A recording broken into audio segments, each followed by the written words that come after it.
Gini teman-teman, jadi sihir itu butuh pancingan teman-teman, butuh pancingan, nggak sekonyong-konyong langsung apa ya, langsung masuk, enggak.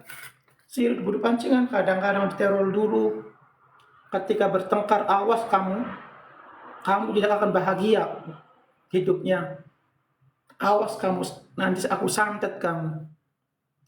Jadi diancam dulu, kadang-kadang diteror lewat SMS. Nah, ketika kadang-kadang gini, kadang-kadang rumahnya ditaburi tanah biasa ataupun kembang 7 rupa, padahal tanah biasa, kembangnya kembang biasa, teman-teman. Jadi kadang-kadang dipancing dulu, dibuat was-was dulu seseorang, ketika orang tersebut yang di dalam rumahnya keluar, ini ada tanah nih, kok tanah becek, kok jangan-jangan ini sihir santet nih, kok ini ada kembang 7 rupa, jangan-jangan ini media sihir santet nih. Nah, jadi ketika kita prasangkanya jelek terus, ya, was-was yang berlebih, itu akibatnya apa? Masuk betulan. Jin dari luar tadinya nggak masuk, masuk betulan. Karena apa? Sihir santet sebelum masuk itu, pikiran dulu yang dikacaukan, teman-teman. Pikiran kita ini ibaratnya sentral utama, listrik. Kalau pusatnya padam, padam seluruhnya. Sama otak kita ini, teman-teman. Segala macam penyakit itu berasal dari pikiran kita. Kalau pikirannya kacau, entah dihadapkan dengan ekonomi, ya, was-was yang berlebih, sedikit-sedikit santet, ya, curiga sama seseorang yang berlebih, itu akibatnya apa, teman-teman? Yang tadinya jin itu cuma menguasai otak, akibatnya masuk ke dalam tubuh kita, menjadi penyakit fisik. Gimana cirinya? Penyakit fisik itu, teman-teman, yang disertai oleh, ditunggang oleh bangsa jin, ya. Orang tersebut ada penyakit lambung, ginjal, minum obat herbal, mengkonsumsi obat dari dokter, sembuh sebentar, kambuh lagi, obatnya habis, kambuh lagi. Dicek ke dokter, ada penyakitnya lambung, atau enggak ada.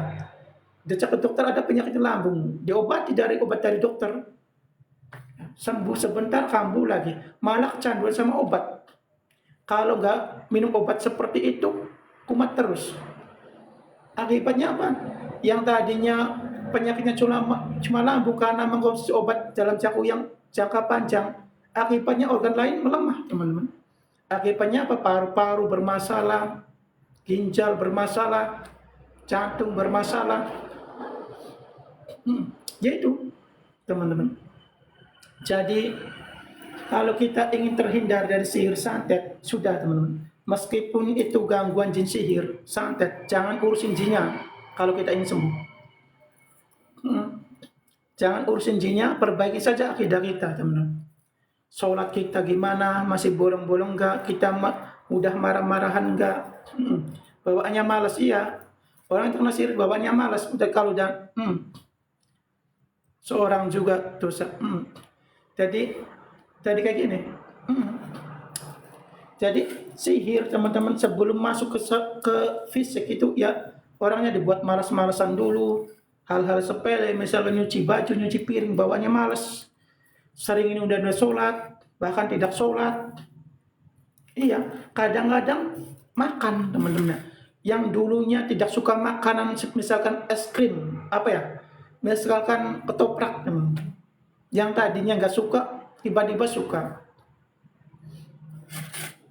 Jadi banyak macamnya, teman. Dibuat emosi, sedikit-sedikit marah, sedikit-sedikit marah, kayak gitu.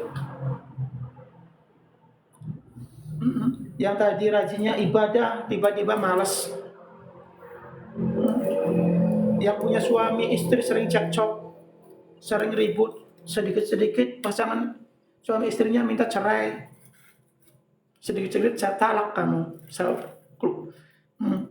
sedikit-sedikit kan aku kembalikan kamu kepada orang tua kamu, ada keinginan cerai. Itulah sihir-sihir itu, teman. Jadi banyak, teman-teman. Jadi itulah, makanya kalau kita ingin sembuh dari sihir santet, ya, itu jangan sedikit-sedikit dikaitkan dengan sihir, teman-teman. Meskipun iya kena sihir, jangan urusin jinnya.